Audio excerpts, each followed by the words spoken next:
اسلام برای مردان مؤمن باغی را پس از مردن میبخشد که یکی از خصیصه های این باغ وجود همسرانی است بی نهایت زیبا. از نظر یک عرب همسری زیباست که دارای چشمانی درشت و رنگ پوستی کاملا سفید باشد. از ابتدایی ترین شرایط یک همسر خوب کمسال بودن او و باکره بودنش می باشد که صفت حیا و عدم کوچکترین تماس حسی با نامحرم را نیز باید به آن اضافه نماییم. نکته دیگر در مورد بهشت توصیفی اسلام این است که اصولاً بهشت وعده داده شده برای مسلمانان محیطی مردانه است و فقط خواسته های مردانه را برآورده می کند، جایی که او آزاد است بدون ازدواج رابطه های جنسی متعدد داشته باشد، چرا که خط تولید حوریان بهشتی همواره در حال تولید این موجودات است. و در مورد حقوق زنان مانند داشتن آزادی جنسی همانند مردان صحبتی نشده است.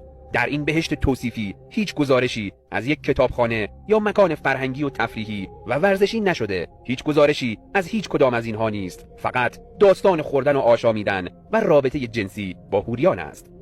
آیا این بهشت از دیدگاه یک انسان امروزی جای خسته کننده‌ای نیست؟ شما تا چند روز می توانید هر روز شیر و عسل بخورید و اوقات فراغت خود را با حوریان بهشتی پر کنید؟ آیا تا به حال از خود پرسیده اید پس از گذراندن 1 تریلیون سال در بهشت چه اتفاقی می افتد؟ در نهایت هدف چیست؟ خوردن، آشامیدن و رابطه جنسی